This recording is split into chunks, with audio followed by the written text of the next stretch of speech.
2018 va a ser especial. Hay que incluir a Dios, o más bien, ¿verdad? Incluirnos en el plan de Dios, que es lo más correcto.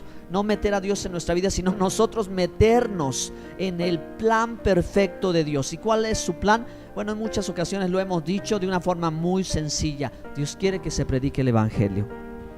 Dios quiere que haya discípulos, que se hagan discípulos. Dios quiere congregar a su pueblo. Dios quiere que su pueblo sea sano, sea libre, sea ministrado, sea bendecido, tenga unción, sea santificado. Pero también Dios quiere que le sirvamos. En eso hay que estar, hermanos. En eso hay que estar. Tú tienes que estar. Dígale a su hermano que está junto a usted: tú tienes que estar en esto. Amén, amén, amén. Muy bien. Bueno, vamos a leer la Biblia en Marcos 10:45 para entender mejor nuestra misión de servicio. ¿Qué nos ha encargado Dios? ¿Qué nos ha encargado el Señor? ¿Y qué ejemplo Él nos ha dado? En Mateo 10:45 la palabra de Dios dice: porque el Hijo del Hombre no vino para ser servido, sino... Gracias, hermana, muy bien. Marcos 10:45, bien hecha la corrección. Volvemos a leer todos juntos.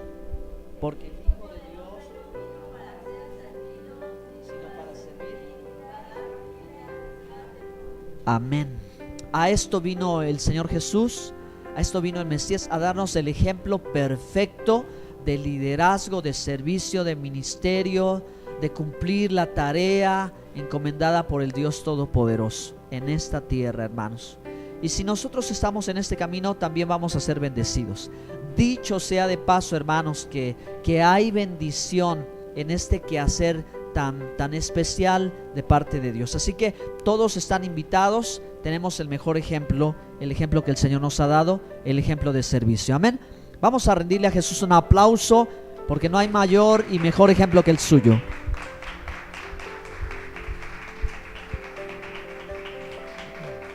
Muy bien. Entonces, amados hermanos, en primer lugar, me gustaría hablarles acerca de que para poder servir al Señor necesitamos renovar nuestras fuerzas.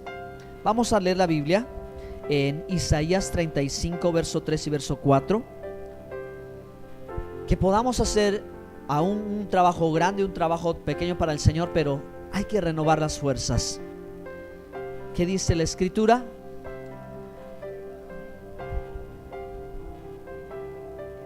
Amén.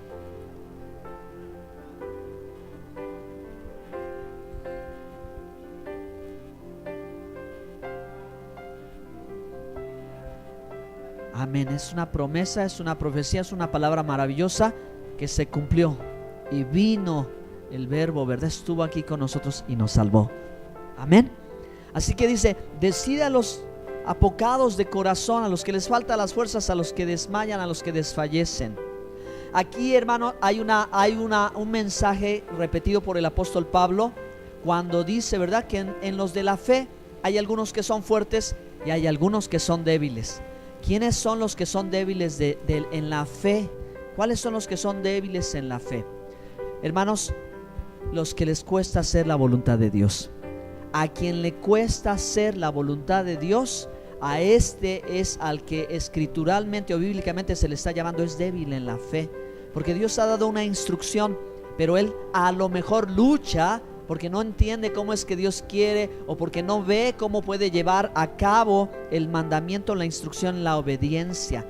Ese es el débil en la fe. Y débil en la fe se puede ser por poco tiempo, por ser nuevo en el camino de Dios, o por llevar muchos años. No depende de eso, sino depende de cuánto yo me dispongo a obedecer al Señor. Amén, hermanos. Diga conmigo: todos somos siervos de Dios. Así es. Somos llamados a servir. Para esto nos escogió el Señor. Él nos salvó y nos apartó del mundo para servirle a Él. ¿De acuerdo? Somos llamados a su servicio. Entonces, si es verdad que en algún momento, como el pueblo de Israel, se fatiga, se cansa y desfallece, así también nosotros, por las circunstancias de la vida. Pero hay que entender un poquito, hermanos, que a veces nosotros no estamos tan enfocados apropiadamente en relación con Dios, que de pronto empezamos a mirar alrededor lo que nos rodea y no es el Señor el que produce esta flaqueza. es esa circunstancia de la vida. Jesús dijo: en el mundo tendréis aflicción. Entonces, si tú este año 2018 te determinas a estar observando la aflicción y la tribulación y el problema, y tu enfoque se queda allí, hermano, entonces haz de cuenta que esto es lo que vas a estar viviendo constantemente. Pero Jesús, la escritura en Hebreos 12:1 dice: puestos los ojos en Jesús, autor y consumador de la fe, corramos la carrera con paciencia, despojándonos del pecado que nos asedia, puestos los ojos en Jesús. Digan conmigo: puestos los ojos en Jesús. Cierto, hermanos, que nos agotamos también aquí en la iglesia, en la obra de Dios, en el quehacer. Por eso estamos diciendo: la voluntad de Dios, hacer la voluntad de Dios, servir al Señor. ¿Nos podemos fatigar? Sí, nos podemos fatigar, nos podemos desanimar, nos podemos agotar. A veces nuestro esfuerzo no resulta total, pero Dios está con nosotros. Y Él dice: no temas, ¿verdad? Yo te voy a levantar, yo te voy a esforzar, ¿verdad? Yo te voy a estar contigo y lo vas a poder hacer. Amén, amén. Crea la palabra de Dios que lo vamos a poder hacer. Y si lo podemos hacer, hermanos, entonces también las bendiciones y muchas cosas sucederán. Por eso quiero hacer un pequeño paréntesis para decirte: deleítate a sí mismo en el Señor y Él te concederá las peticiones de tu corazón. Y ahí veo dos cosas: mis planes y los planes de Él. Si yo le doy lugar primero a los planes de Él, va a haber lugar para lo que yo quiero en mi corazón.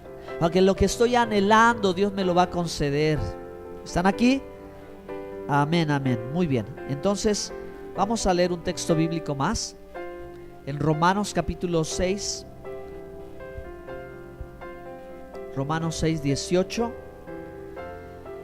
para que entendamos de qué llamado es, clase de llamado es el que tenemos nosotros.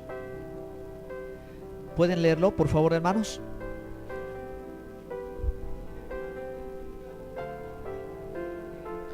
Amén.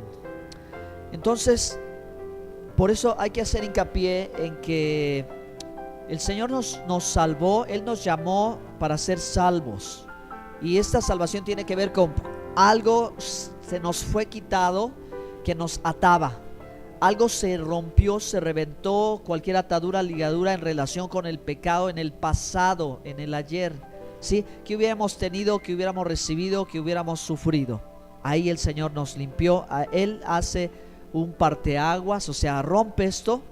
Y cuando en la vida nuestra vida estaba cautiva, ahora Él lo ha cambiado, nos ha hecho libres. Pero cuando también nos ha hecho libres, nos ha hecho siervos. Diga a su hermano que está junto: tú eres un siervo de Dios, una sierva. Exacto. ¿A qué posición fuimos llamados? A ser siervos de Dios, ¿ok? Nos ha colocado como siervos de la justicia. Amén. Entonces hay que entender después a profundidad lo que significa ser siervo de la justicia. En resumen, se lo digo brevemente: una persona que obedece la palabra de Dios. Sí, es un siervo de Dios, un siervo de la justicia, ¿verdad? Porque su palabra es justicia. Amén. Un servidor del Señor que obedece los mandamientos de Dios. Entonces, si nosotros estamos allí en obediencia, repito una vez más, hermanos, estamos haciendo la voluntad de Dios. Bueno, ¿saben una cosa que Jesús dice a la iglesia? Jesús le dice a la iglesia que Él conoce sus obras, que conoce su arduo trabajo y que conoce su paciencia. En el libro de Apocalipsis el Señor está diciendo a la iglesia, ¿verdad? Yo conozco tus obras, tu arduo trabajo y tu paciencia. Entonces, amados, entre sus planes es importante dar un paso más allá de solo la intención. Hay que hacer un compromiso. Amén.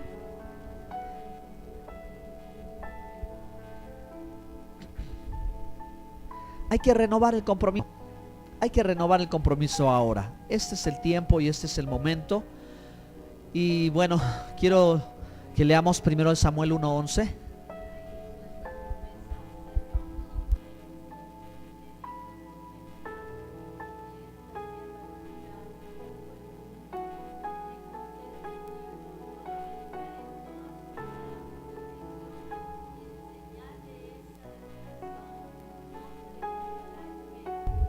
gracias. Amén.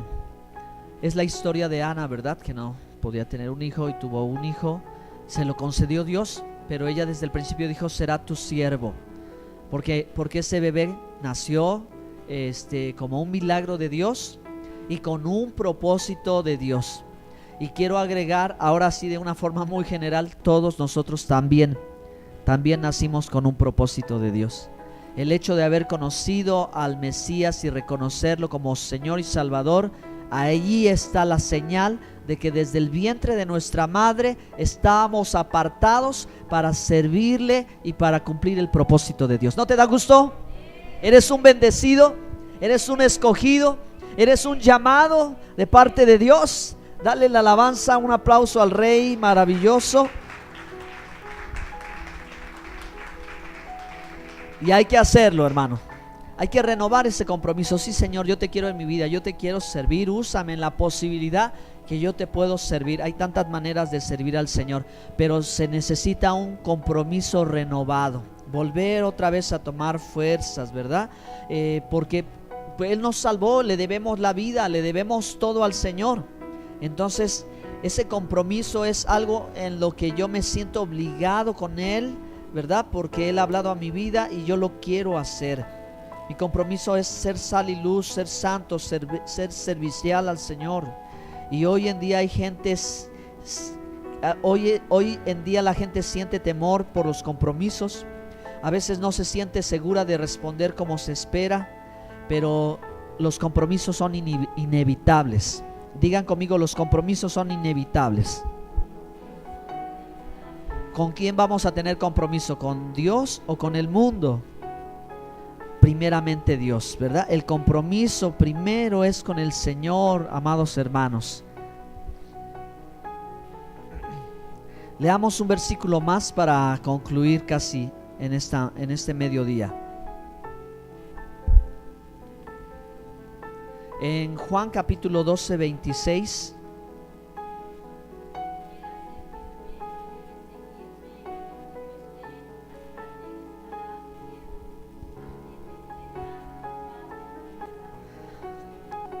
¿Qué sucede?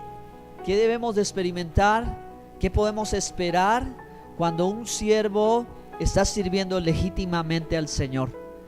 ¿Qué debe de acontecer, amados hermanos? ¿Verdad? La honra de Dios, o sea, ser honrado. El Señor dice: yo honro a los que me honran. Entonces, servir a Dios es honrar a Dios, amados hermanos. Y repito una vez más, tenemos tantas formas en que lo estamos haciendo, y lo estamos haciendo juntos, y lo hacemos frente al público, y a veces lo hacemos sin que nadie nos vea. Lo hacemos aquí generalmente dentro de los cultos, dentro de la iglesia, pero también lo hacemos afuera en la calle entre la gente. Tantas formas que podemos servir a Dios y que podemos servir a los demás. Así que yo quiero animarles, hermanos, para que ese servicio sea el más excelente que le puedas dar al Señor, porque todas las cosas que desarrollamos aquí deben de ser hechas pensadas para la gloria de Dios.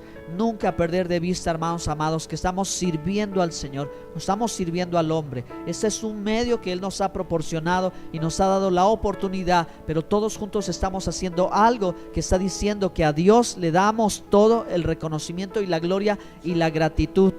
Así que hay que hacerlo sin verlo. Hacerlo sin verlo, es decir, cada actividad y cada tarea que una sola persona, digamos el pastor, no puede hacer, necesita del auxilio, la asistencia, el apoyo, la cooperación, la colaboración de alguien más, lo debe hacer sin mirar a quién lo hace, sino mirar, hacerlo solo para el Señor.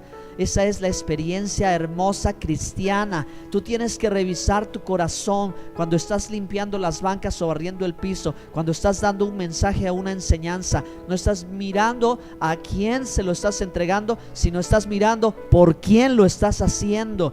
Y sentir en tu corazón, dice: esto lo estoy haciendo para Dios, sea que lo merezcan o sea que no lo merezcan. Bueno, es que es la gracia de Dios. Sea que lo estás haciendo para el Señor, lo tienes que hacer de la forma más excelente que puedas.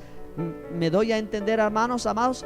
Bueno, ¿cómo lo podría yo decir y cómo podría hablar si no es que yo mismo, hermanos, lo he vivido y lo he sentido y lo he experimentado?